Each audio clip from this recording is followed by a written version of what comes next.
So one of his questions is, why don't you have a chart showing protected assemblies of trusses, TGI assembly, along with the unprotected? His thought is that these protections will give you 20 minutes, which is plenty of time for a protected assembly. Well, for the basement fires, how are you going to know it's a protected assembly? Unless you are doing an excellent job of pre-planning in every one of your neighborhoods and you know each address who's got gypsum board protecting their thing, I wouldn't, count on that. And you never know, right? Somebody maybe was originally built with gypsum board and somebody's remodeling their house, right? Who knows? 20 minutes, you're never going to have 20 minutes. I'm sorry, you cannot use a clock, right? You don't know when the fire started. So again, until you get more considerate stakeholders in there that call up and say, excuse me, I just started my house on fire 4 minutes and 15 seconds ago, and then you can start the clock, then you got a chance at it. Here's an example of this. And I think what the major was referring to as well was roof operations. So he can go in with a tick, and we talked about this a little bit at break, so I'm not speaking out of school or anything. He can go in with a tick, and he can look, and he can say, hey, I've got gyp board, or I've got a hour-rated drop ceiling assembly, and I can put somebody on the roof to do something, right? So I think that's where he was going at with that. But again, the whole purpose of today, and another person asked me a question, what's the biggest takeaway here? There's so much stuff going on. What's the biggest takeaway? It's this concept about making a smarter firefighter, the thinking firefighter, right?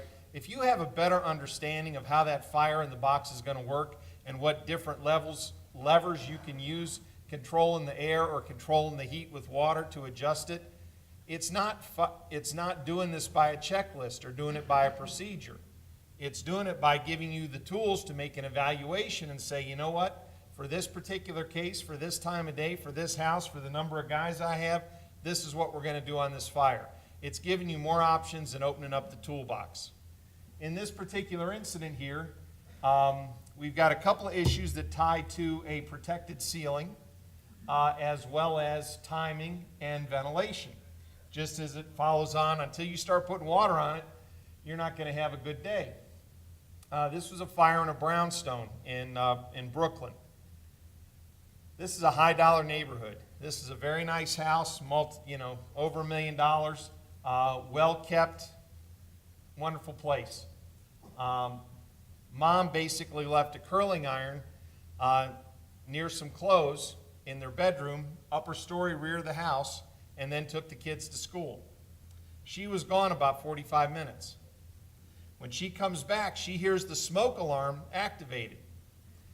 She goes up to the parlor level, so you go up a set of steps from the street and you go into the parlor level here, so it's sort of like the second floor.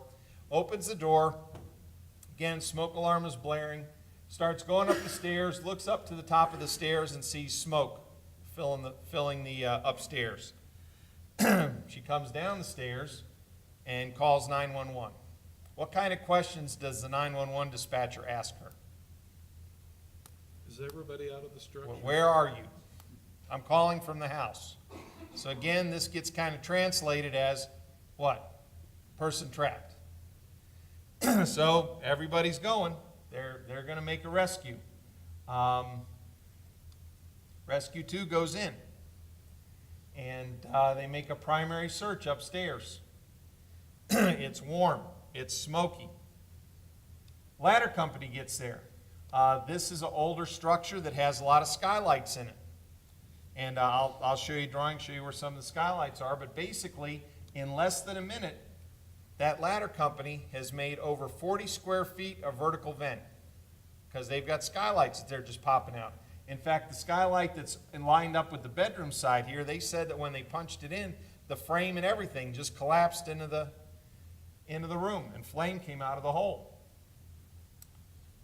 The crew members that are here are getting hot, so they start breaking the windows to cool off. Well, you can see that didn't happen. This firefighter is taking a tremendous amount of heat, and honestly, it's a miracle he's alive. And he's alive because he had all his turnout gear on. He was buttoned up very well. He's following the regs, and he got himself to this window pretty quick. And you'll notice that his body's here, and he gets himself on the sill, Not that it's not a very hot place, but what part of the neutral plane is he in? He's in the cold air inlet. By him getting his face and everything out here and hanging out on the ledge until a very alert chauffeur moved this ladder over here to him, he kept his face piece from going away. Had some damage to it, but it didn't go away. So he had no respiratory damage, because probably if he did, he probably wouldn't have made it. Has severe burns. Where his leg was inside, as I understand it, his gear was burnt through, down to his underwear, his flesh, everything. Back of his helmet was burned off. He had a double hood on, which helped protect his head a little bit.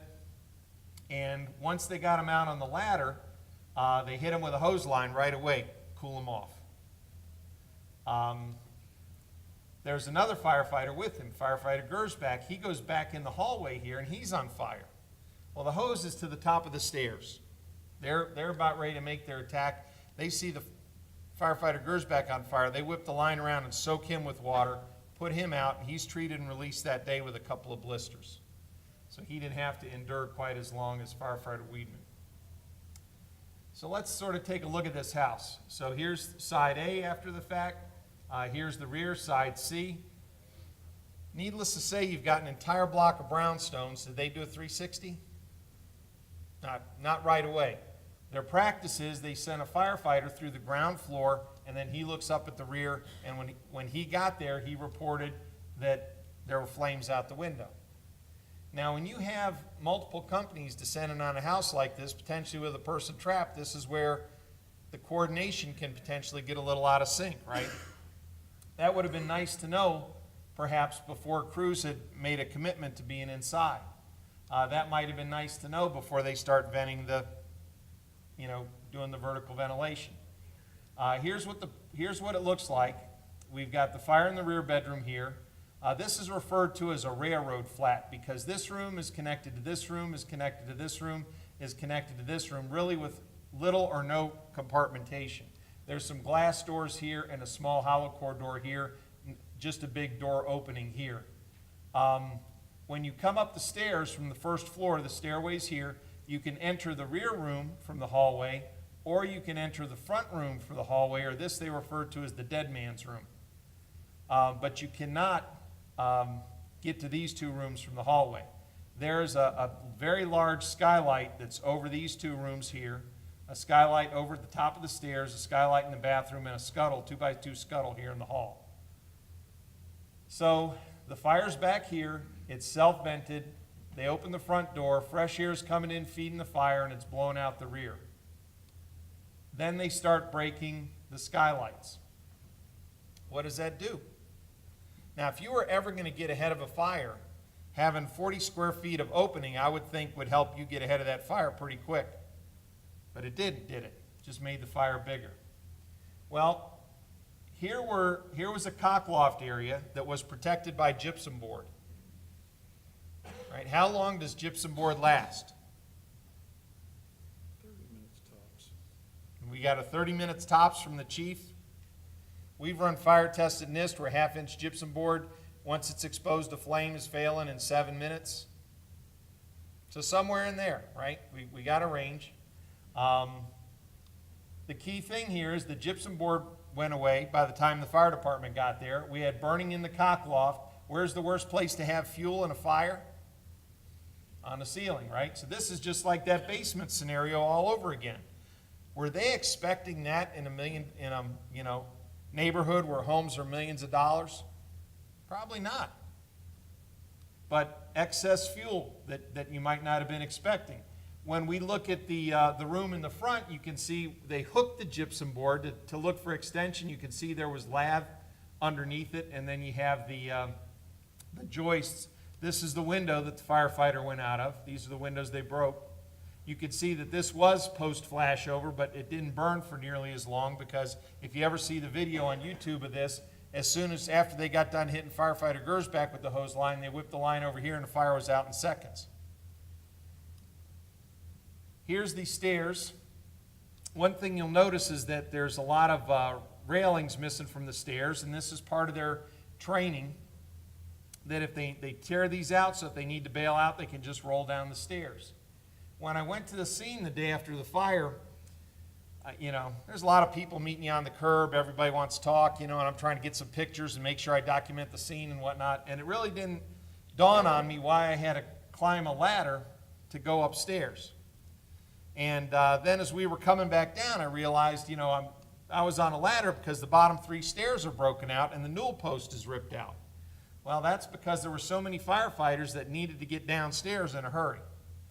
And the reason they needed to get downstairs in a hurry is because this skylight over here did let the smoke level come up, but because those hot gases were now sweeping over where the fresh air was coming up the stairs, that was fire over their head, and they were pretty dang hot as well.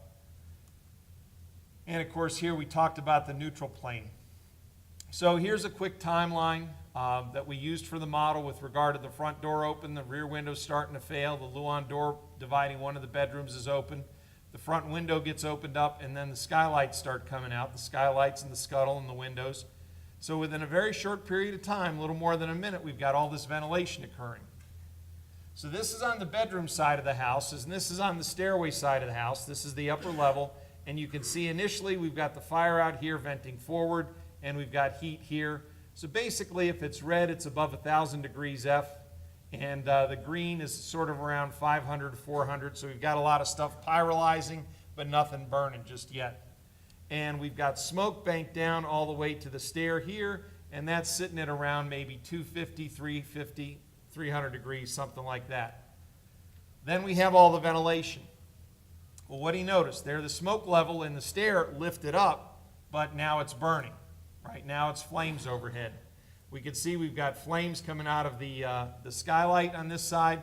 You notice the place that's coolest is in the middle where it's getting less air, where there's less mixing. Plenty of fire here, plenty of fire here. Again, not tenable for anybody in that spot if they stayed too long.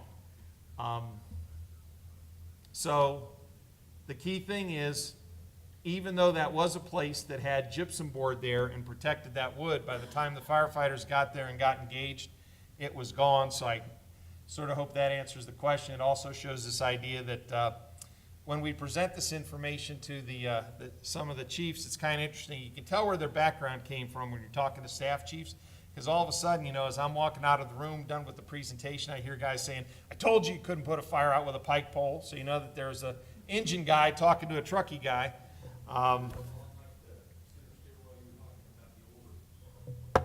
Yes. Same kind of deal. That generate any questions? If not, we'll continue on with Major Arnold's questions. Is there a benefit of temperature readings on a tick? If so, what would the benefit be? Looking for the structure fire. So again, the thing we're trying to get across, and you're going to be seeing this in some NFPA standards that are coming out for training, you're going to be seeing it in some NIOSH reports. It's a tool. Make sure you train with the tool. It's a very valuable and useful tool. But you're typically looking for change, you're looking for color differences, you're looking for movement. Don't get yourself in a mindset that you're relying on that temperature data itself. It's a point of information. Because remember, if you're pointing it at that ceiling, it's going to give you the temperature of the ceiling. If for some reason you've got hot gases that just started to flow across that ceiling, let's say the ceiling's made out of concrete, you could be reading a 400 degree F temperature of concrete, but the gases that the device is looking through could be 2 to 3 times that temperature. Now, in this kind of scenario, if I'm down here and the gases are up there, that's not going to impact me immediately, although it would be an issue of concern because conditions are changing.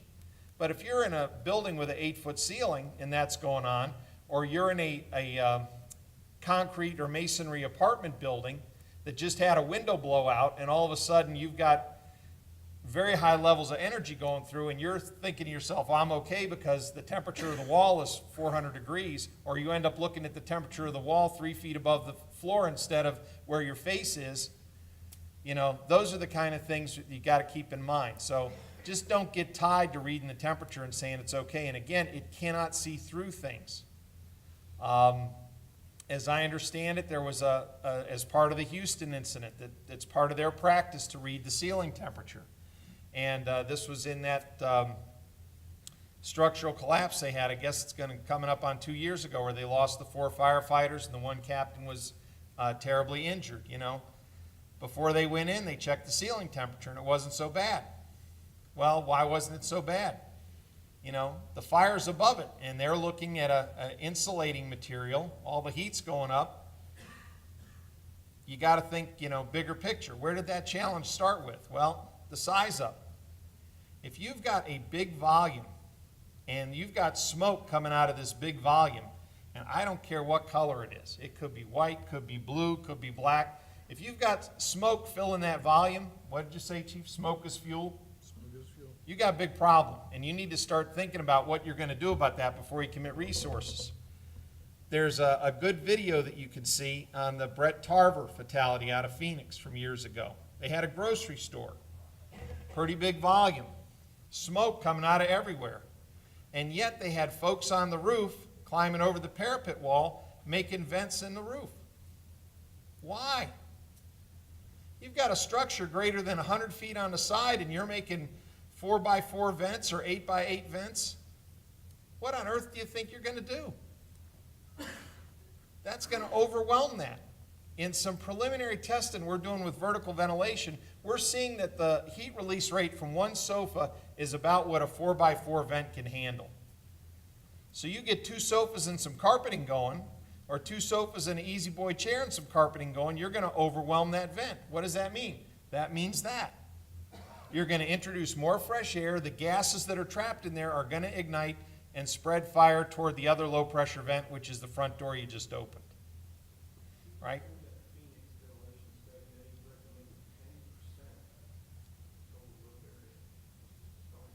It's, you know, so that's why coordination is so important. So let's just say, for example, let's say that a 4x4 hole is good for 2 to 3 megawatts. So if you've got 15 megawatts worth of potential furniture in the living room, and you're not putting any water on it, and you keep breaking windows or cutting holes in the roof, you're eventually going to allow it to hit 15 megawatts worth of heat release rate. Which, you know, if you're in a hurry to go home and you want to burn the house down, that's okay, right? But again, that's an option. So as long as you know what you're doing, it's okay. But if you wanted to shut that fire down as soon as possible, and you want to use vertical ventilation to your best advantage, you get some water on that from the front door, from the hallway, from the window, from wherever you can get water on it, knock it down to it's less than 4 megawatts, have your guys cutting the hole on the roof, punch down the gypsum board, and that thing is going to clear and lift beautifully. It's just a matter of coordination and getting things in sync so they can work together. So the bottom line is, no one's saying don't use a TIC. A TIC is a very valuable tool. Just as with any tool or piece of equipment, you've got to understand its capabilities and you need to understand its limitations if you're going to use it to your benefit. Garage fire video. Why the 10-second delay before water application on the interior line? Well, it wasn't exactly planned. So the way these things work, you know, we're trying to keep everybody safe. We're not committing firefighters on the inside. So we had a monitor nozzle inside. We had a line. We had a line charged up to basically, we had 50 feet of line that didn't have any water in it, going from a bale outside to the line, and coordination and such. So we have an incident commander running this fire, and they're directing when to open the door. They're directing to, you know, open water. And so the intent was to get it as close to door opening as we could, and it took about 10 seconds. Now, Major Arnold will tell me that that's absolutely flawed. And I would agree that would not be the best plan, but, you know, the way all this research works is not just the fact that we ran some fire tests, whether it's 100 of them or 200 of them or 1,000 of them. It's the fact that you have to take your experience and sort of bring these pieces together, right, and start to decide what makes sense. Don't throw away your common sense, right? Bring your experience, and I've had a lot of firefighters come to me after a class and say, you know what, I had this fire 5 years ago, and it was always bugging me. And now I think I know what happened. Now I think I've got an understanding of what, you know, what was going on there and how it progressed. So that's why the 10 seconds. And honestly, I could burn garage fires all day. If you'll notice, both those garages were built. We were looking for about 3 years for 2 similar houses with attached garages as acquired structures and just couldn't find them. And let's see, and then the last one, of course, is where's the companion study showing live fires along with proper extinguishing tactics? So I've only showed you a small portion of the fires today. We have more. Some of the fires we did in Spartanburg last spring, and Chief Clay was down there to see most of those. We tried to do some things where we either let the fire get pretty advanced, because that's what the firefighters are telling us they're dealing with in their part of the country, 10-minute response time, what have you. And in other cases, we had the fire at an incipient stage, and we said, okay, the officer, first thing they're going to do is go up and close that door. And in many of the cases, even for these older homes, we had replaced the windows so they were modern windows. It was so tight in there that it just put the fire out.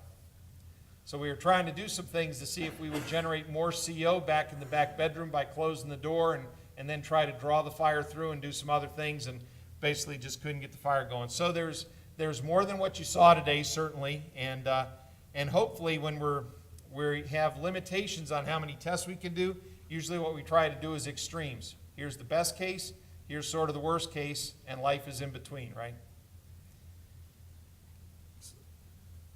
When we were in Spartanburg, there were some very interesting things there that even as researchers that that had way more burns than I've seen.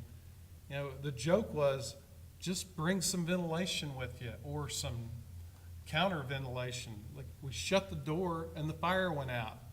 So the plan on one of these burns was to shut the door and then go back and open it up and make a fire attack. Shut the door, went back to make a fire attack. There's nothing to attack. It went out, and it was documented that it was over 1,000 degrees in there. It was one of them, I believe it was 1,400 degrees. The amazing thing about this research that they've done is you can shut a door and drop a fire 1,000 degrees without ever doing anything else. And that was one of the things when we started implementing this. I said, before we got into the actual applying water from outside that everybody always ends up having heartburn with, we said, hey, how about we go back to what we learned in rookie school? Go up there, if the door's open, look, see if anybody's behind it, and then close it.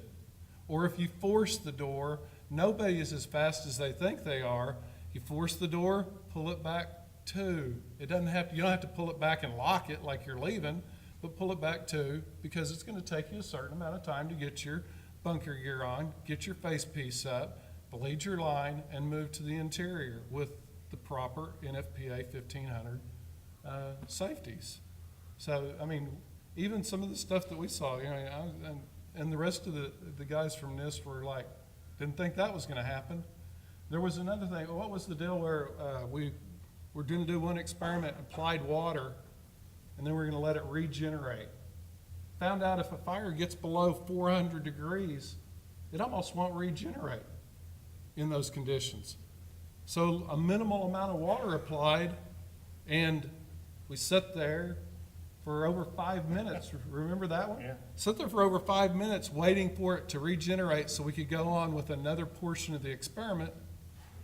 Had to shut it down and go back in and clean up and relight it to continue on. Attic fires. Attic fires are pretty tight. Again, so if you keep them tight, keep it in the box and get some water in there, it's pretty beneficial. So between some stuff we did at Spartanburg and just outside of Philly, and a number of tests that Steve Kerber has done at UL, found that trying to do a gable attack, it's better than nothing, but it's pretty ineffective, because the water, even if you're doing a straight stream or a smooth bore, is typically only penetrating about 10 feet. So if you've got a 40-foot long or a 50-foot long attic space that's burning, you're not going to have much success there. If you can get water into the eaves and just walk along the eaves, put it out sure as can be. Otherwise, if you're doing inspection holes, don't pull major pieces of ceiling, just pull little bits of ceiling. You don't want to let a lot of air in.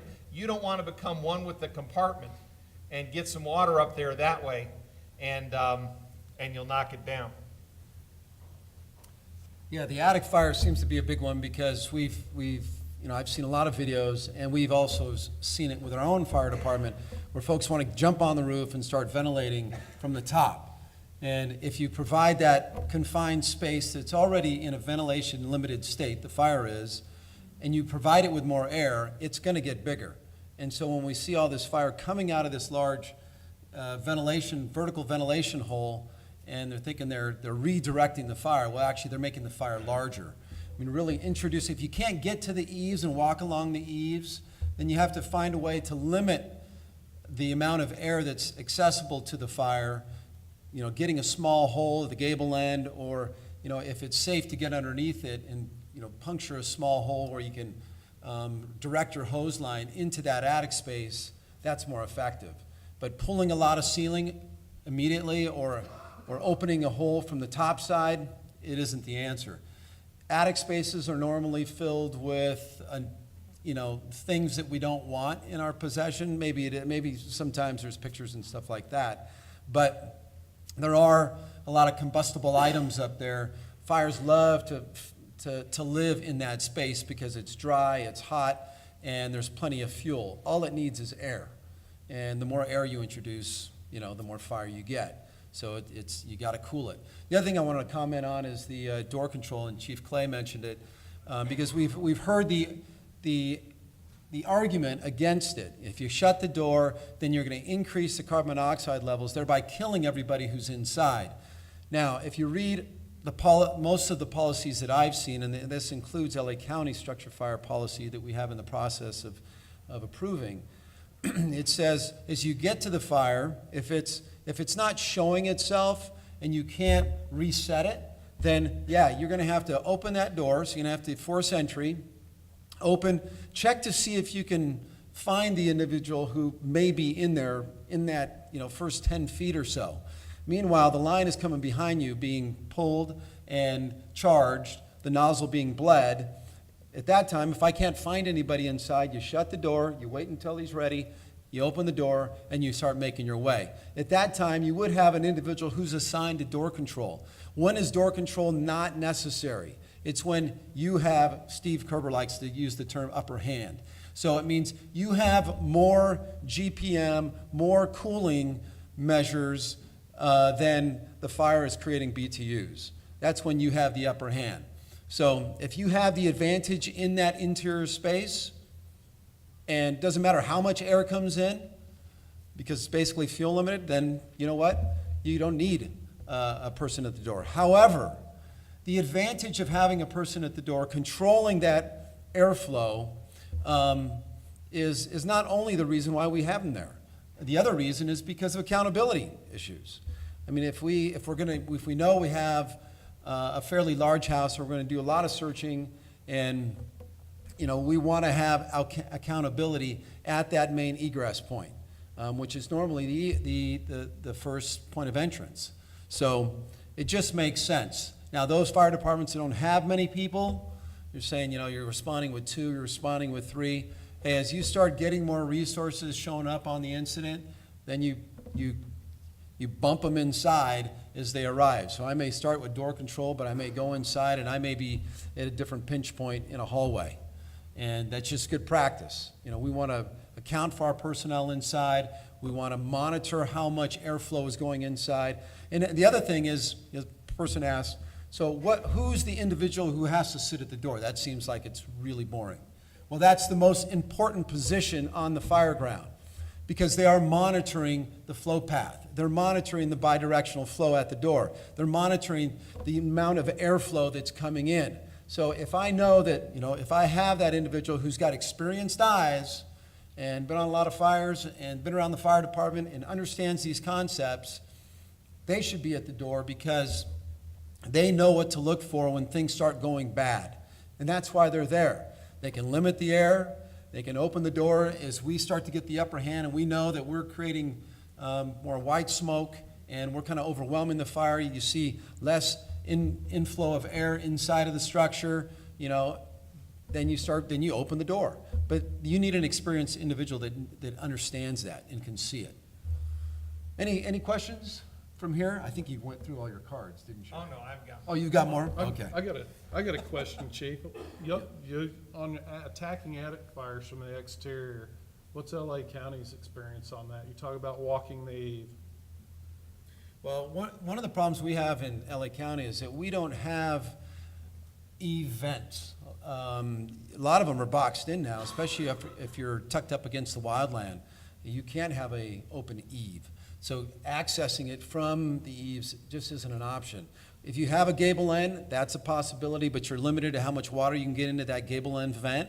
The other option is to take your pickhead axe, put it in the gable end, get a ladder, get up in there, and spray it inside of that hole. Kind of spraying it, and taking advantage of the straight stream hitting the roof line and spraying down almost like a sprinkler head. So the more sprinkler heads I can create inside of that space, the better. I may take hose lines from both sides. I may take hose lines from 4 sides.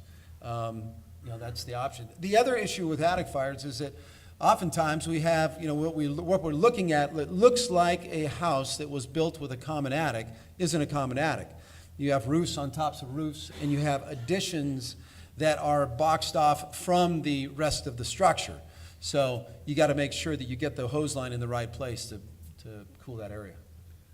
I asked that question because there's been some studies come out there from putting water in through the eave, and people who have construction background know that the way you cut your rafters, there's only a few inches of space that you could shoot up that rafter. It's not a full 6 inches if that's the width of the rafter or whatever.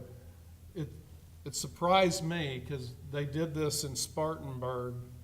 You can go and pull a spot in that eave and spray water up there, and it does remarkable. You would never think that you can do some of these things. I'm just saying, try them. Think about where the fuel is in the attic, right? You sort of have your A-frame attic. The fuel is all here, plus you got your trusses in between that have some fuel. So when you're shooting in the gable, you're basically hitting the gap, hitting the open air and whatnot, and it keeps coming back and coming back. If you're able to get the water up the eave, you're actually basically hitting all that fuel surface that's pyrolyzing and cooling it and taking it out of the picture. We did some tests with compressed air foam where literally, and this was, a very simple structure. It was 24 feet wide, and we shot the foam in one side and it came out the other side. I mean, we just, coated the whole thing. So that was pretty incredible for that. Let me show you where a fire fatality occurred with a wind-driven fire here with the attic fire. So this is in Houston, and it addresses the concept that just came up about the compound roof and everything, because this was a much simpler home to start with, and it got added onto, and all these roof sections in the back got added on, and rooms and roof sections got bumped out. So basically there were areas of double roof under here. So the fire started in the attic, and the occupants became aware. The husband was hanging out in the bedroom as he went to bed already. It was the night before Easter, basically, Easter Sunday, and Grandma was in the kitchen getting the table set in the dining room over here and working in the kitchen, getting some food prepared. So Granddad woke up to see how come she hadn't come to bed yet since it was after midnight, and he noticed some smoke coming out of the closet. And this place had been owned by a electrical genius, I guess. It had multiple feeds to it. It's a little difficult to see here, but there's a windmill here for generating electric energy sitting in the backyard. So that's also just kind of an interesting feature that they had a windmill in the backyard, probably a windy place. And so one of the features that they had in the closet was basically a magnetic switch. So anytime the closet was open, the light came on. And Grandma had been in there earlier in the day and got the tablecloths for Easter out, and basically the closet door never got closed. She had some combustibles up against this light fixture, started the fire, went up into the attic. It wasn't until the attic started filling with smoke and everything started banking back down through the hole that they realized they had an issue. They called the fire department. They go and open the garage door and start getting their cars out of the house. So the door between the kitchen and the garage stays open, and the garage door is open. We had a pretty good breeze that night, 17 to 26 miles an hour coming from the back. It's a little difficult to tell, but if you come around the backside, there's like a 10 to 15 foot drop off around the backside. So it's like a 2.5 story from the rear. And they've got a wood deck and gazebo and all this kind of stuff. The property line is here. There's a masonry wall, so the house is built out all the way to the D side, so you're not walking around to the backyard that way. And if you want to go to the backyard, you actually have to go down and under this part of the house to get to the backyard. So they had developed this structure, basically property line to property line. Fire department arrives, and again, there's always some confusion. The neighbor said everybody was out of the house, but you never quite know. The engineer comes around the corner, and there is such a high quantity of smoke coming across the street, he stops the engine for a minute because he doesn't want to hit a parked car. He gets a little visibility. He moves past. The crew gets a look at the house, and they pull past and get to a hydrant and start hooking up. Well, 360's not done. Crew's going to go inside A. What do? And many fire departments do this. They pop the door to take a look, and then what? They leave it open, they get on their knees, and they start getting prepared to go make a fire attack. Because we're all fast. It's not gonna take us that long. So they do that. Fresh air's going in, feeding the fire. And first company takes a line, and they're the victims, the captain and the nozzleman. And their nozzles found back here in this room by these this set of glass, sort of a sunroom kind of area. Their nozzles found back here. The front door's here. Another engine follows them in. They start hooking the ceiling a little bit and throwing water, and a ladder company gets up here and starts cutting holes. So we have a model called the Fire Dynamics Simulator that was developed at NIST, and we try to use this model to get some insight into how these fires develop. This was the model, same model we used on the New York fire. So here's our building. We get a timeline basically from recorded fireground radio and witness statements, working with NIOSH and the fire department, and work it together and say, okay, here's where they cut the roof vent, and it got punched in at about this time, and we'll put that opening in the model then. Here's when engine 36 was pulling the ceiling. Here's where we found failed ceiling, and here's where the glass broke out. So Ladder 26 reports, the captain from Ladder 26 reports, his guys are up there. As soon as they sink a saw in there and make the first cut, they can see flame and smoke coming out. So they know they got an attic fire. They keep cutting. He looks over and he sees a little flame coming over the eave, no more than a foot or so wide. They make their cut, they're getting ready to punch it in, and he looks over and sees that all of a sudden he's got 20 feet of flames coming over the eave, and he orders his guys off the roof. So this is what we end up with here. The firefighters that died came in the front door, had their hose line here, ended up in the nozzle was found in the den. Their bodies were found here and here. These were two of the guys where their face piece failed. Engine 36 was operating in here. They said the last time they saw these guys, they could see they were getting ready to move out because it was getting too hot, and they could see these guys back here still standing up. Right? They've got very, very good turnout gear, or very, very thick turnout gear, I should say, in Houston. So we had a very experienced guy with a guy who was his first fire. He was on the job 30 days, die together. Here's our area of origin. They couldn't stay on their hose line probably to follow to get out, because as you could see from the flow path, that's where the heat was. And there's also a flow path here going through the garage. So they had no way out that way or that way, and there were security bars on these windows. What happened to that house? Got bulldozed, right? Cost 2 lives. Now, it didn't look that bad. It was nothing but smoke. They could only see smoke. They didn't see flame jumping out everywhere when they got there. There also may be some lag from the time you come in from the outside, like years, and Sure. go in there. It may be 1,000 degrees and seem okay. Well, Well, remember that their bunker gear, most folks, the minimum TPP rating for bunker gear is 35.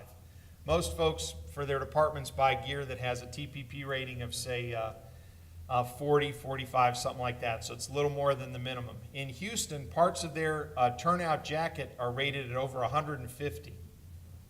They have gloves that are like welder's gloves. They wear a special hood that was designed by a member of their department that basically covers everything but a small part of their SCBA that's made out of turnout gear material. So, I mean, they are very, very well insulated. In many cases, if you look online, you'll see some blogs and whatnot where they pride themselves as being fire walkers. The thought is we're going to get in fast, we're going to hit that fire and make it go away.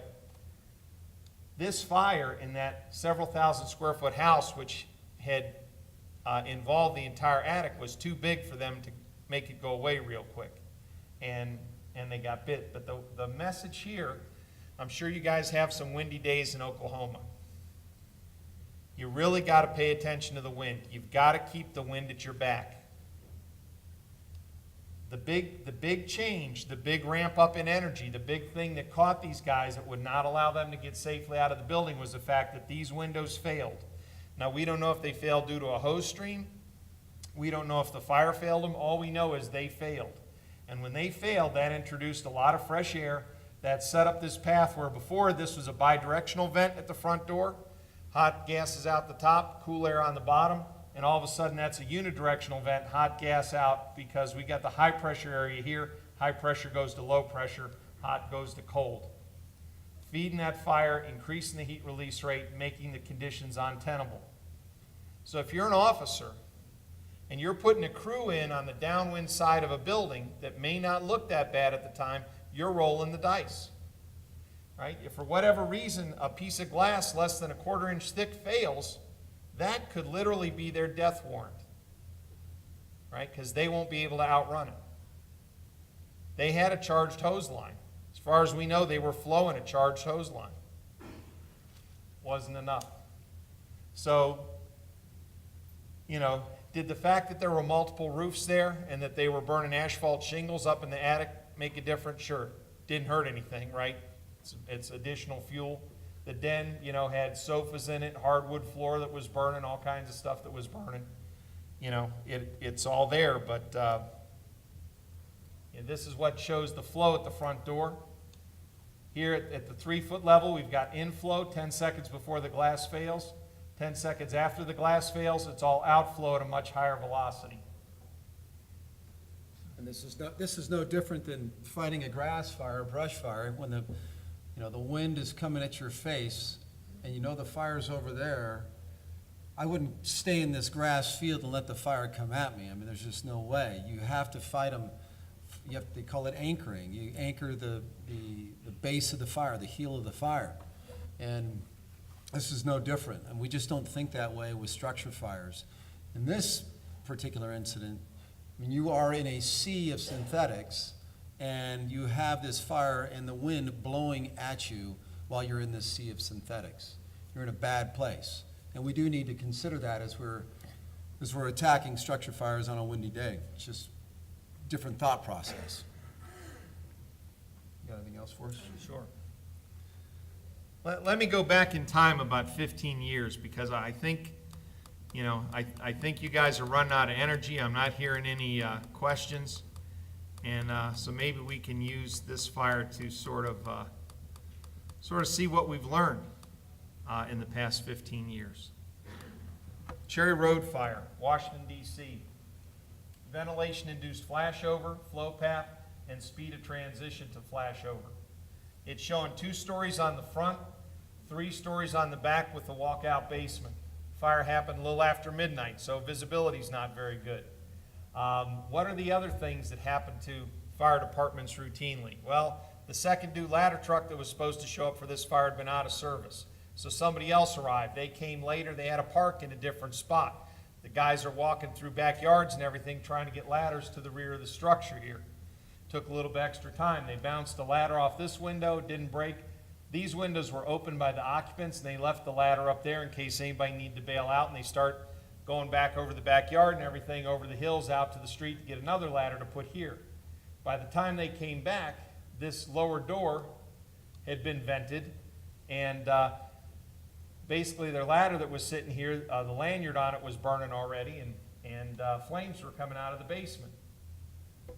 Another way of saying all hell was breaking loose. Clearly, the basement looks like it's post-flashover. Burned floor to ceiling, very consistent with a post-flashover fire. We go to the front of the house, and we can see we got a little bit of damage at the very top of the door. We've got white carpeting in there that just has some soot stains. We have gypsum board that still has the paper on it. The firefighters that died went in this front door, went down the hall, back into the living room. And here we get to the living room, and we can see that we got carpeting on the floor that's not burned. All the furniture is sort of tossed over to one side because this center part of the floor was soft. What that means is the carpeting was holding you up because the structural integrity of the flooring system below was gone, because the fire started basically in the void space between a combustible ceiling and the floor assembly due to a failed light fixture. We can see that we've got a sofa back here that the top of it is burnt and the seat cushions are pyrolyzed. There was a firefighter's body found in front of that sofa. Firefighter Matthews. His body was burned over 95% and fairly uniformly, which is unusual. He was a nozzleman. He had a charge line. He never opened it. Firefighter Phillips was the other fatality. He also had a nozzle, and his body was found here. He died on the scene. His facepiece started to fail. He pulled his facepiece off while he was in the building. Survivor heard him yell, although they didn't realize it was a firefighter. They thought it was a civilian victim because the yell clearly was not obscured by a facepiece, and he died at the scene. Joe Morgan survived this fire, Firefighter Morgan. We think he was in this area here. Firefighter Phillips crossed their line, we believe, and Joe Morgan reports they crawled in there. It was dark, it was smoky, but it wasn't that bad. By the time they got back here, it seemed like it was actually getting better. Then they lost the line. Somehow the line got yanked out of his hand. We believe it was Firefighter Phillips crossing their line and knocking it out of their hand. He starts yelling for his partner, and all of a sudden he said it felt like a blanket of heat just came and pressed him down to the floor. He's yelling for his partner. He's getting no response. He reaches around. He finds the line. The heat is getting pretty intense.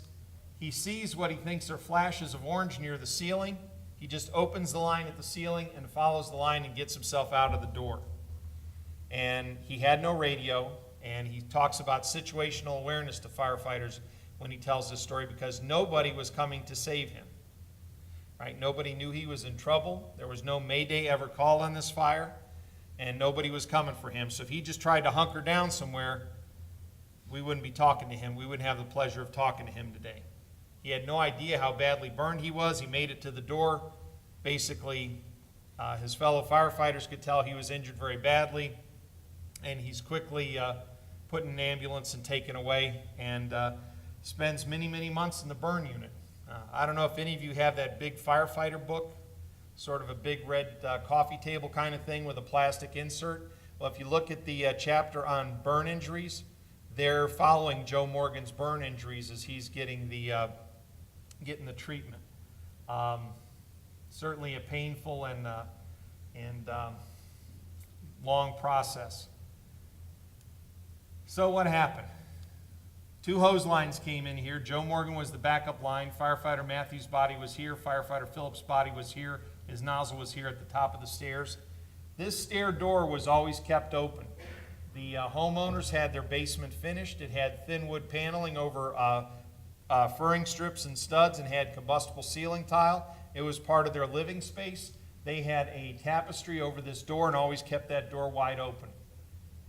They come in looking for the fire. They're trying to make the basement, right? So if we think of all the rules that we started off with today, that we're going to go from the on-burn side to the burn side, we're going to make an interior attack, we're going to attack a basement fire from the top down.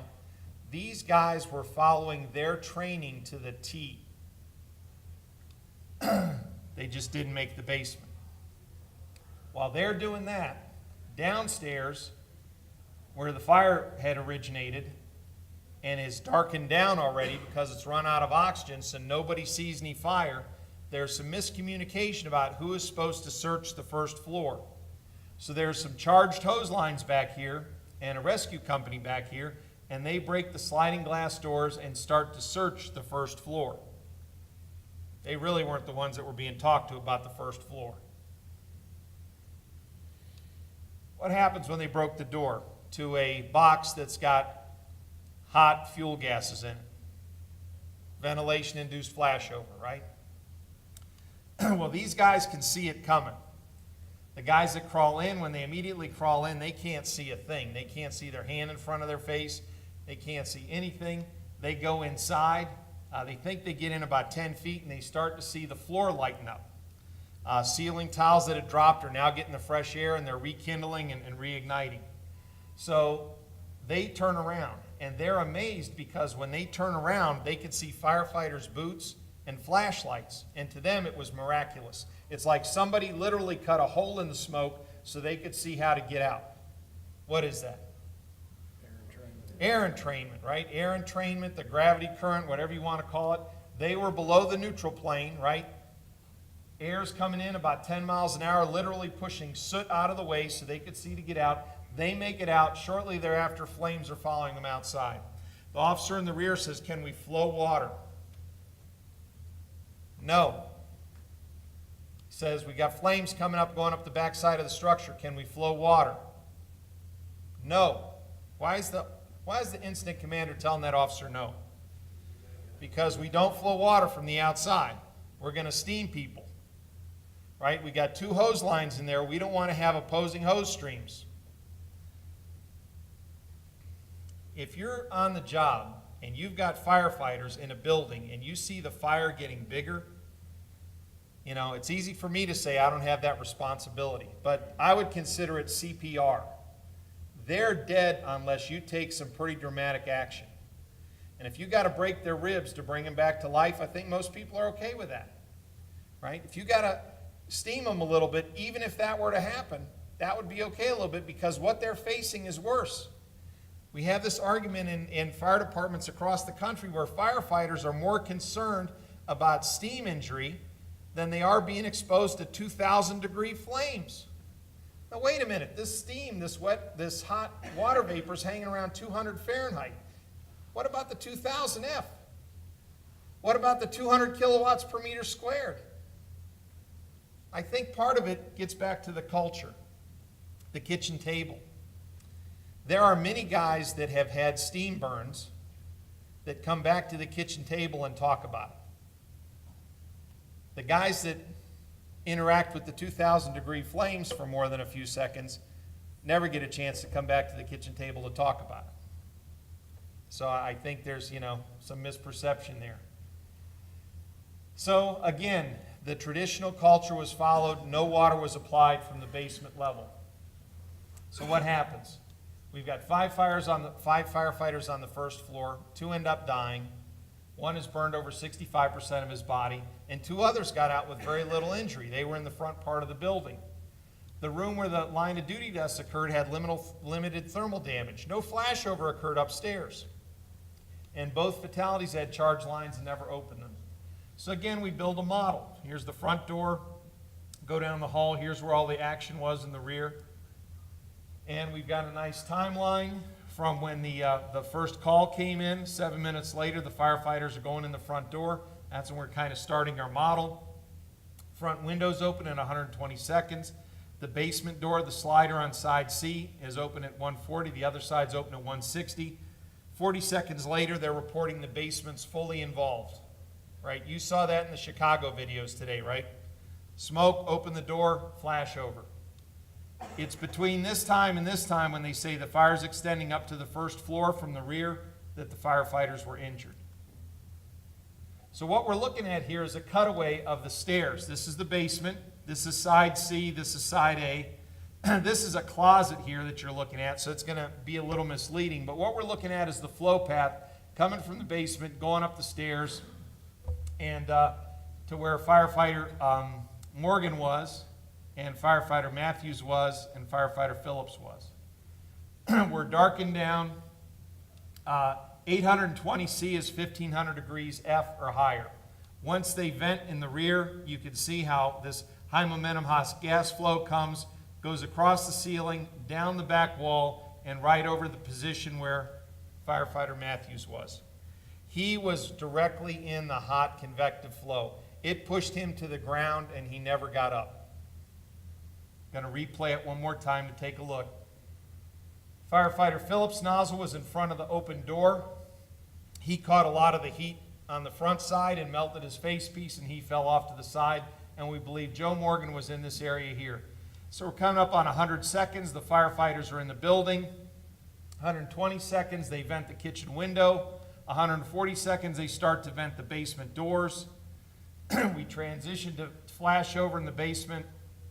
You could see that Joe Morgan wasn't in a great place, but he was sort of in this hump area. He was in a better place than the guys on either end, and he ends up surviving this.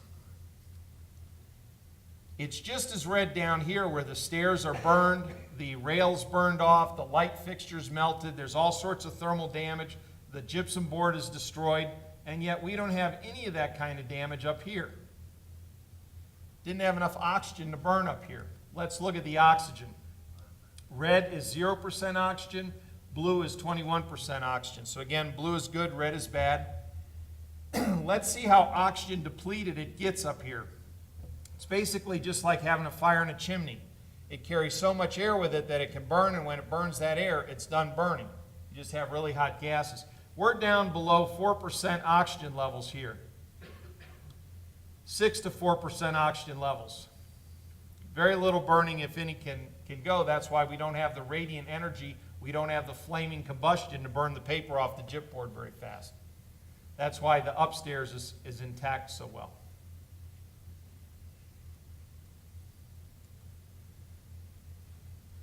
That's our first flow path experience, and I will tell you, I don't have the video or the data for you, but last July we got an opportunity to burn that fire. We created a 2-story townhouse structure, lit it on fire, we opened the doors up on the bottom, and then we did one thing different. After a transition to flashover, we hit it with a hose stream. That townhouse is about 36 feet deep. One of the things you got to appreciate here is the speed. When this flashes over and we've got gases moving between 15 and 20 miles an hour up these stairs, this townhouse that's 33 feet deep, that's less than 2 seconds from there to there. So conditions are changing really, really fast. We saw all that. We were measuring 16 mile an hour flow at the top of the stairs. And then we hit it with water. First we hit it with 100 gallon per minute straight stream. Had some impact. It took us several minutes to knock that fire down. It's a big area, about 16 to 20 feet wide, 36 feet deep, all on fire, and with 2 big double doors open, so it's getting a lot of air. Then we did it with a fog nozzle. What do you think happened? Well, actually, a couple things happened. One of them was the velocity increased up here and it got hotter because the fog nozzle is only penetrating about 4 feet into this 36-foot deep structure, and we're blocking the exit vent, and we created a smoke explosion. So don't advise the fog nozzle for that.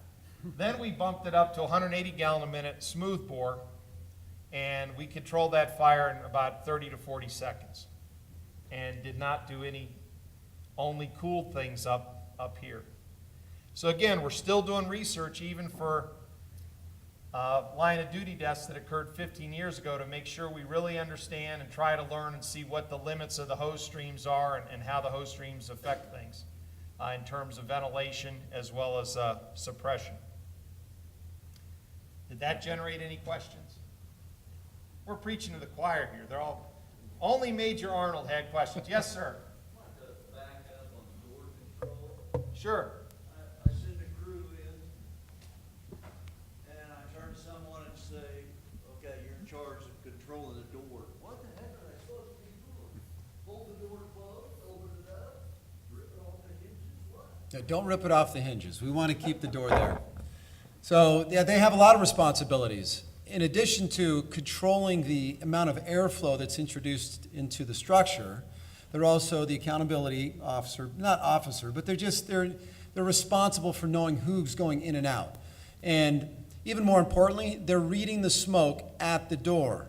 If you have smoke, bidirectional flow coming out, so the high pressure smoke going out, the hot stuff going out, and the cool stuff coming in, you would want to know, how much air is entering the structure to keep it limited.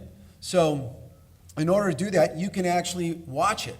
In fact, if you're doing some live burning, you can check, you play with it. Play with the door, even if you're on a, in a flashover container or any kind of live burn.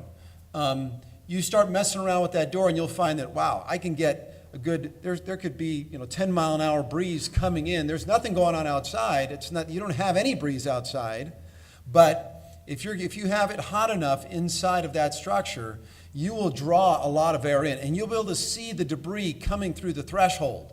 So as a door control firefighter, I'm going to be on that door looking up, I'm watching the smoke come out, and I'm watching what's entering. And I'll see debris. All the stuff that you're picking up, you'll see going right inside. That's when you know you got to keep that door closed. You got to keep advancing that line. When I see conditions start to change, when I see maybe the neutral plane drop a little bit, you see a little white smoke in, you open up the door. So it is a position, and I mentioned this before, it's where your most experienced firefighter is, because we want their eyes and their experience addressing the most dangerous environment. In the event that we need to go backwards, they're going to be tugging on that hose and tell me, hey, get out. The other thing they have is they have a light there. They can put a light down here. They can have a light on their chest. They're tapping on the door. They're tapping on the wall, making sure that you have a point of reference when you're inside. So, real important position. Now, do we need it all the time? I get that, frequently. If you have more GPM in your hands and you're flowing it and you have control of the fire, no, you don't need them. However, it's nice to have that accountability still. So you're trying to accomplish extinguishment of the room you're talking about. You want the neutral flame going up, you want it coming down? Well, if we can contract those gases like Dan mentioned, if I can cool the gases effectively, this is another thing you can play with in your live fire. You will see a contraction of the gases if you get it right. If you distribute the right amount of water in that heated space. So you'll see it raise up, and sometimes you'll put too much water in there, or due to the heat, and I'm not sure. While I was supposed to be studying physics at 2 o'clock in college, I was playing baseball, so I didn't get all the stuff that I needed to. I'm sorry about that, Dan. Sorry about that, Mom, if you're watching. But they scheduled 2 o'clock baseball practice at the same time physics was. So I don't quite understand all of those principles, but I do know that I've seen it in my own eyes. And you read the articles, 3D firefighting, that's kind of the principle that they base their tactics on is spraying that water into that gasolator and contracting the gases, thereby lifting the neutral plane. So, but you have to really play with the right amount of water and being able to do that. But that would be the goal, contract the gases. In your training for those folks that are doing door control, in that length of time, as few seconds as it may be, the time the firefighters, your attack crew enters the structure, they're controlling the door. Is their overall objective to maintain or to limit the oxygen? To limit, but at the same time, they're the exhaust as well, right? Ventilation's two-way street. You got air coming in and smoke going out. So if we have control of the environment and the experienced eye, and we're still training our people to do this. I'm not saying that everybody has the skills and are seeing it the right way, but if they notice that, hey, it's getting cooler in here, and I could be controlling the door on the inside. So if I have an inward swinging door, I may be on the other side looking, so I've got it swinging this way, right? And I'm on the inside, and I'm advancing this line, and I'm watching the smoke go out, and I'm watching what's coming in. If I see that I've got a lot of white smoke and it's getting cooler in this environment, I'm gonna open up that door a little more. I'm gonna try to vent it. I know now that they're getting the upper hand, they're controlling the atmosphere. I'm absorbing more heat than the fire is putting out. I've got control of it. That's what you wanna do. So it's this, as soon as if I feel the pulsing of the hose, that's the other thing you have, is you got your hand on that hose line, and you feel the water flowing through that hose line, and I know there's a lot of water, and I saw when I was approaching the fire how big the fire probably is. Open it all the way up, now you've got a vent. It's an open vent. because I got total control. Did that answer your question sufficiently? I was looking primarily for guidance in between time they enter and time they start flowing. It's obvious. When Okay, they're so- doing good, you can bend it. So I get on scene, I'm at the door, right? We get in the door, we pop it open, I get inside, I'm looking for victims. I check, I can't see any victims. Meanwhile, they're stretching the hose, they bleed the line. I close the door because I don't see any victims, but I got a thermal layer down there. And I know that as soon as I pop that door, fresh air is coming inside. I got a vent-limited fire that wants air. I've got to close it off. Now I'm waiting for them to get ready. So I open the door, the two members go inside, I'm continuing to control that door rather, until they've got the upper hand, until I know that they've been At that flowing point, wide. you close the door down enough where you obviously. Just enough, right. So, Closing it to limit the air until it. Correct. Time to get in without taking the abuse and increasing the fire. right, and obviously, I mean, they're not gonna be squeezing in like this, right? You can't do that. So I've gotta open that door, I gotta let them in, and then I gotta shut it. I don't want too much air to go in there. I don't want to get into this environment here. I wanna prevent that situation from happening. So, I mean, sometimes the fire's showing itself because it's coming out of the A, B, C, or D side, right? So in that case, we can darken it down, we'll make it reset, we do our thing. Sometimes that's not the case. We don't see much fire upon our approach, we don't even see much smoke because it's nice and buttoned up. We pop the door and go, whoa, look at this. We've got smoke coming down at the 3-foot level. We know something bad's going on in there. At that time, I know that I gotta go into vent-limited firefighting mode. I need somebody to control the door. Now, one of the questions that may come up is, well, why don't you do on your 360, you may see a glimmer inside indicating that you have fire in one of the rooms. Plus the window, take the window, bounce the stream off of the ceiling and put it out. If you know for a fact that that's where the fire is located, if you have a TI in your hands, and they did this in Spartanburg, and I'm going doing my 360 and I'm shooting it, and I'm getting this temperature profile around all the sides, and I know that, oh, you know what, that one was the hottest, so I'm gonna go back, I can take that window, yeah, you could probably do that too. Do you have enough time to do that?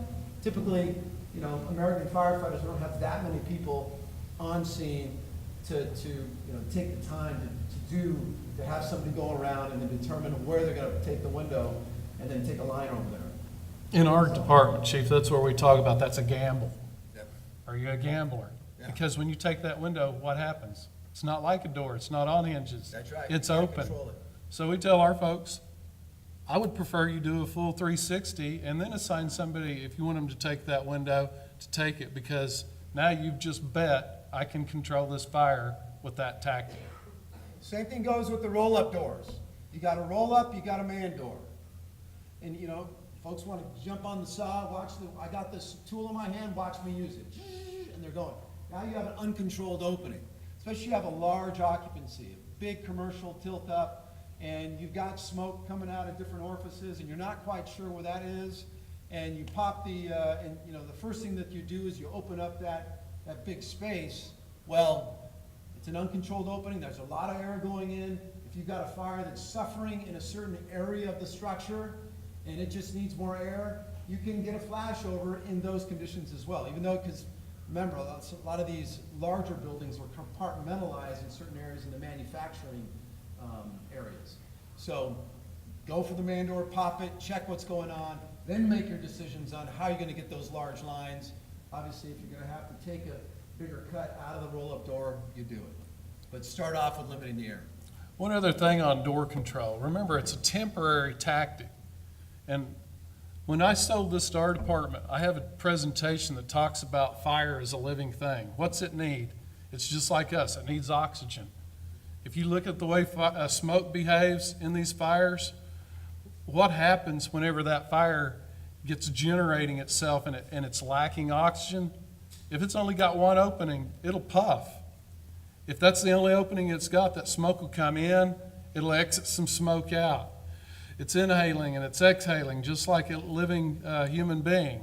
And so what happens whenever, in this presentation it's a little graphic and some things, and I've got an MMA wrestler there that's choking another guy out. I always say, hey, You know, I used to like to tangle some when I was younger, not anymore. But I say, if we were in a scrap, in a firefight to our death, if we're in a fight to our death, and he's got his arm around my neck choking me out, is he going to let me up and say, hey, let's go get a cup of water, you catch your breath, and then we'll go back to trying to kill each other? Right? That's stupid. I'm going to read a book. I'll let these two have it. So the whole thing about that is door control. Dan's got it in there. It's in the UL studies. You open the door, and we're talking about just closing it to that 4 inches. And there's many ways to do it. We do it with our backup team and have a thermal imager and our officers on the inside. We very seldom have to do door control. In those cases where you can't see any fire from the exterior, you know you have a fire in there because you know the structure's large enough or it's concealed enough, you're going to have to make an interior attack, just like we used to. And then you want to control that door because once you open it up, it can do things like this. I don't know if you heard me say earlier, if we find the fire, we can take the fight to the fire. If the fire finds us, it's usually not good. And in all these cases that Dan was presenting, those guys didn't find the fire found them. So, you know, and tell you, one of the ways that we do that door control in our department is we'll control the door, and then when they say they've got water on the fire, all of our people have a radio. He's listening to that. You got water on the fire, you're telling me you're putting water on what's burning, not just, you know, penciling the ceiling or putting water up there, but you're actually getting it to a fuel-limited state, and you've now opened the door and let it ventilate. Any other questions? Yeah. I'm sorry, Don. I have one other question related to ventilation. And as you talk today, you've really driven home the importance of controlling the oxygen to the fire, and that's one of the best controls we have. At the same time, you talked about the coordinated ventilation when it's necessary. It seems to me that what we used to fight fire, it was ventilate, attack. And are you now saying, be ready, but Attack. then ventilate? And you don't ventilate until your crews are getting water on fire, otherwise you're feeding air to the fire. Is that an accurate? I would rather fight with you than Dan, because he's going to choke me out until I'm dead, and you're going to let me get some more air. I mean, part of the thing, and again, we had to pick and choose what videos we're using because they were saying you only have 2 hours, Dan. You know, so there's a lot more stuff online to look at and go to FSTAR to see it. But there's a great demonstration test that Underwriters Laboratory did, where they took a 1,200 square foot ranch house, and in one test they put in modern furniture, and in the other test the source sofa was basically had duck feathers in it and cotton. And you see the fires both come up, and within 5 to 8 minutes or so in the 1,200 square foot house with the modern furniture, it's darkened down. Everybody in the house would have been dead. The house is full of, you know, fuel-rich gases. Then they have the fire department arrive at 8 minutes, open the door, break the window, and it transitions to flash over in a couple of minutes. In the other case, I think it takes on the order of 30 minutes or so before the fire starts to darken down. Then they call the fire department, open the door, open the window, don't do anything, and it takes another 8 minutes or so for it to transition to flashover. The reason is that the fuels inside the older home had less potential energy, right? They weren't as sooty fuels. The newer fuels have a lot more potential energy. They have a tremendous amount of soot yield per pound when they're burning in the air. They would really like to have 30 or 40% oxygen so they could burn clean, but we live in a world with 21% oxygen. And what happens is you're creating a very reactive environment. So it's responding to that oxygen faster and in a more violent way than it used to.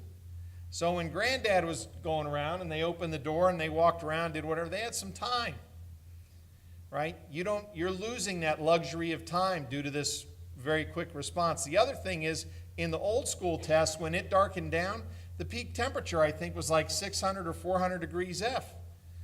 The newer things went to 1,500, 1,800 degrees, and then they came down, right, to around 400 degrees F, and then shot back up. So that's the changes. That's some of the difference of why your coordination's got to be a lot tighter if you're going to vent first and then attack.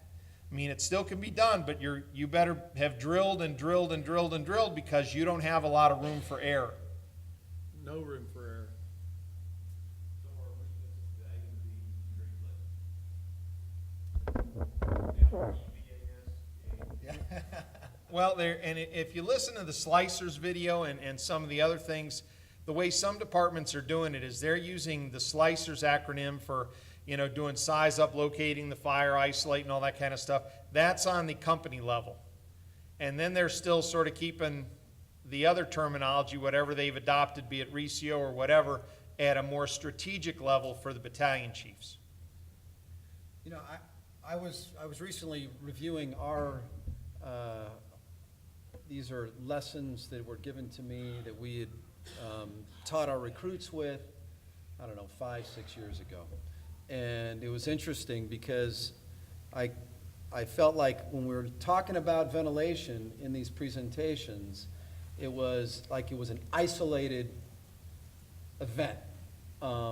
It didn't respect what was going on inside.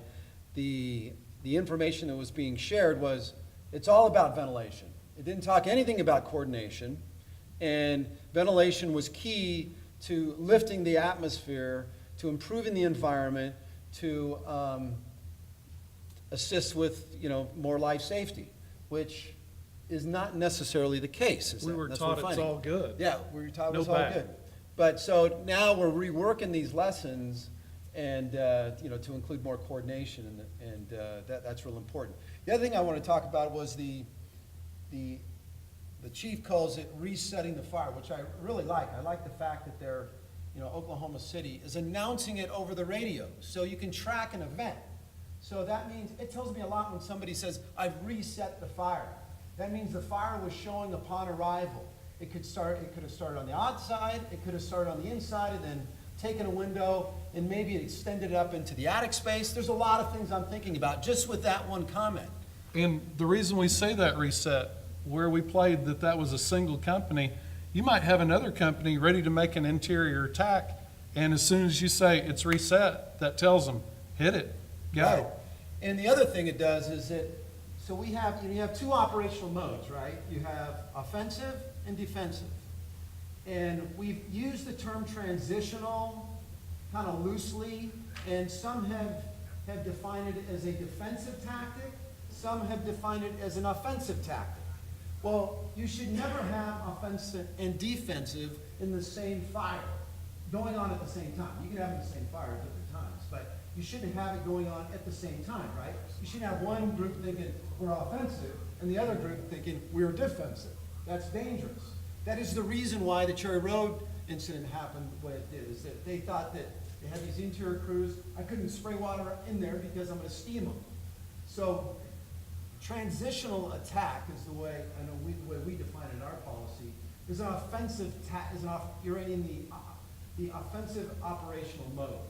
So you're resetting the fire, you're still in the offensive attack mode, which I think if you're writing policy, and it sounds like all of us are in the same position, that you still don't have SOPs. When you get down to that level of detail, defining operational mode, think about how you're gonna define transitional attack. It should end up on the offensive side.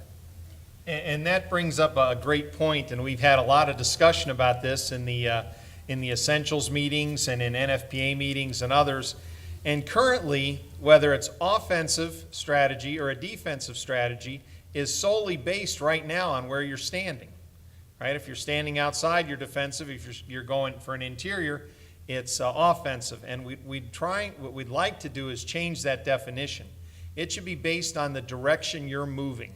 Resetting the fire is one of the most aggressive offensive attacks you can make, right? You're getting water there as quickly as possible, and then you're moving in to take care of business, finish the job, search, vent, do whatever you need to do. So we're thinking that if you're moving in toward, it should be an offensive strategy. If you're pulling out, backing away, then it's a defensive strategy. So we think it'd be more accurate if it was defined based on the direction you're moving as opposed to the position you have.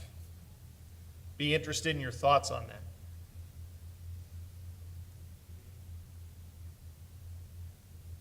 We're reading your minds right now. There's head shaking. There's a lot of head shaking, yes. It's probably late. Agreed, defensive, we're leaving the structure, we're protecting the things around it.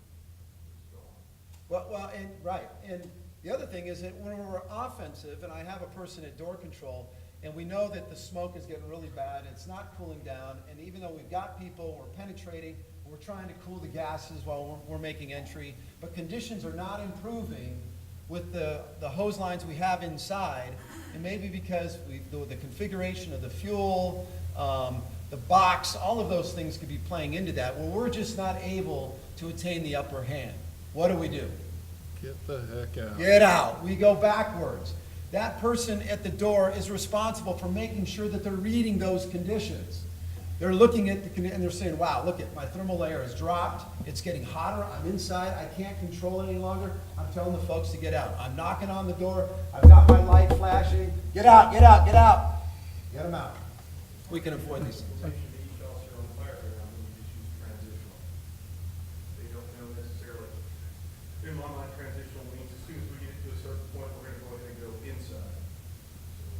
So when I see what I think is that point, which is on the other side of the building, you may not think that. So now we're not on the same thing.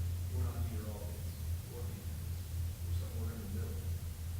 But if we do the reset, then we know for a fact. We know for a fact. That's right. That knocking the key, we're gonna work out things from the I've got one question that all you gotta do is hold your hand up. How many people do a 360? If you're the first officer on the scene, how many people do a 360 every single time? So unfortunately, not everybody's hand went up.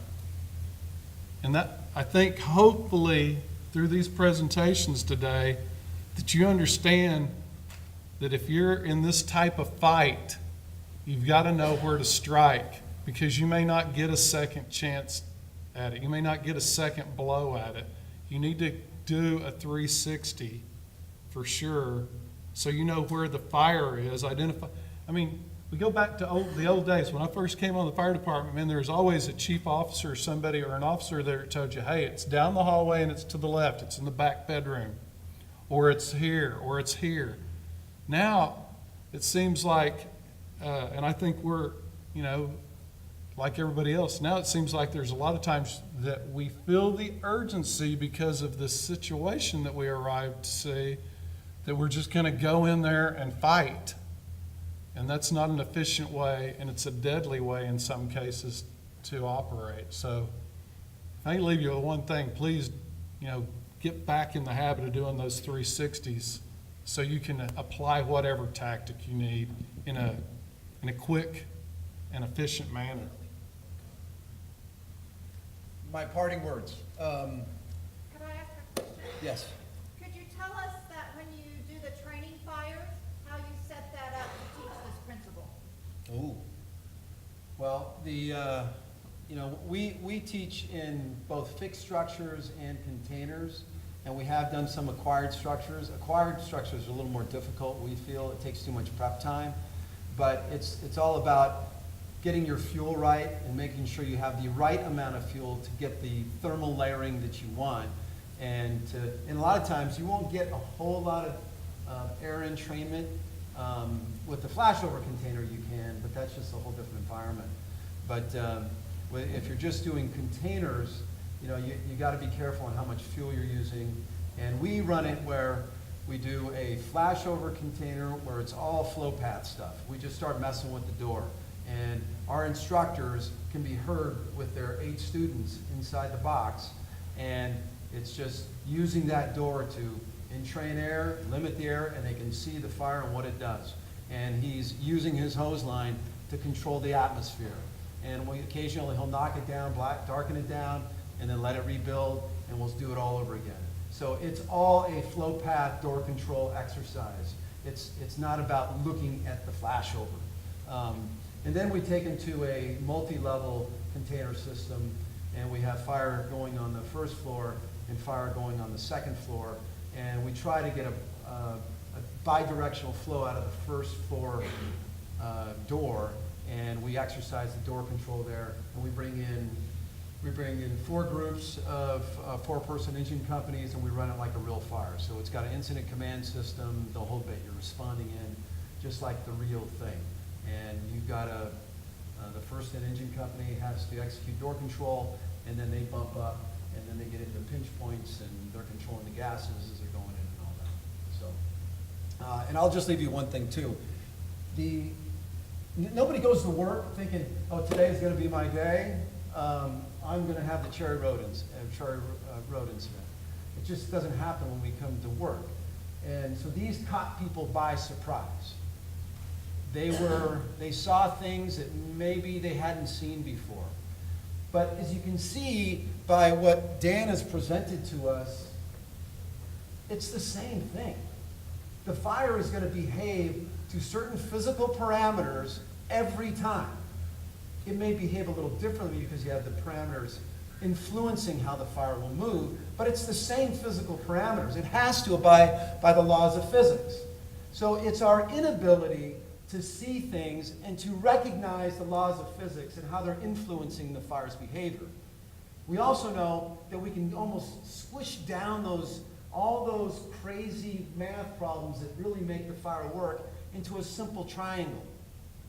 And if we just take one leg away, the fire collapses. Just one.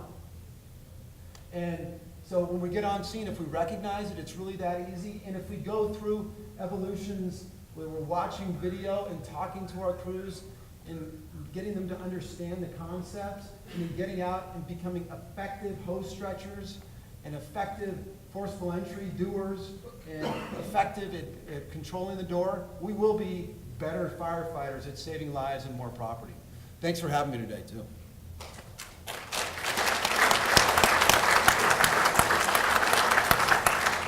We have one more question in the rear. Yes, sir. You just went through it, almost as you guys do, putting water on it. Have you looked at, are they looking at any studies on Class A home fire attack, gas fires? Yes, so remember that with any kind of additive, water is still doing the bulk of the work in terms of heat absorption. NIST did studies years ago where if you look at all the water additives, their specific heat or their ability to absorb energy improved the more water you added to it. So water is pretty good stuff. So I mean, just that's one point. If you're in a case where you don't have a lot of water and you're bringing your own water, I mean, you can get advantages from using compressed air foam just by the fact that your folks can see where the water's going, whether it's a WUI event or whether it's an interior event. You can paint the surface and optimize the use of your water, perhaps. We did a series of tests where we were basically fixed on a flow rate of 120 gallons per minute for interior structure fires, and we found that water, and whether it was smooth bore or straight stream or fog nozzle or compressed air foam out of a fog nozzle or out of a smooth bore, were basically all equal. We had a certain amount of energy in the room. If we were just trying to do gas cooling and bounce the stuff off the ceiling, the results were pretty much the same. If we actually did fire attack, the results were pretty much the same. And part of the reason is that 120 gallons per minute of plain water was more than enough water for those situations. Now you might say, well, why did you waste your time doing the research on those situations? Well, those situations were based on real cases where firefighters had gotten burned using compressed air foam. And their thoughts were that compressed air foam didn't cool the gases as well as water did. The compressed air foam didn't work. So what's the deal? We ran these experiments. We don't find any difference between water and compressed air foam at that flow rate for these specific fires. Well, the deal is there's other things that go on the fire ground. When you look at Fort Worth, Texas, for example, they use compressed air foam every day very successfully. Fire departments in Montana, fire departments around the country use it very successfully.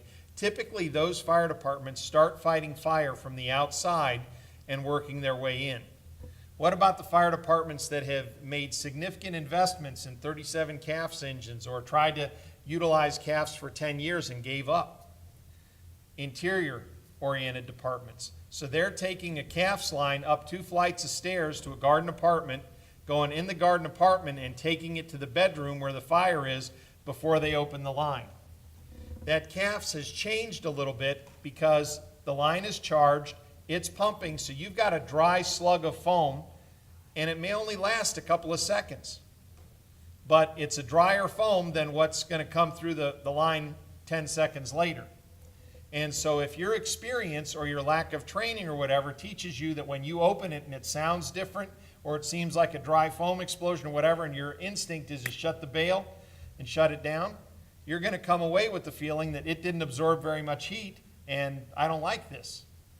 If you let it flow, just as we say, flow the water, don't play with it, let it flow, you're going to have an impact. And so we're trying to, hopefully going to do a few more studies on that with some larger fires.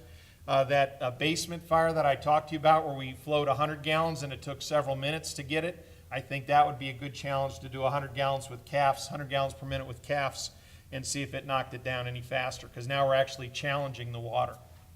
So stay tuned.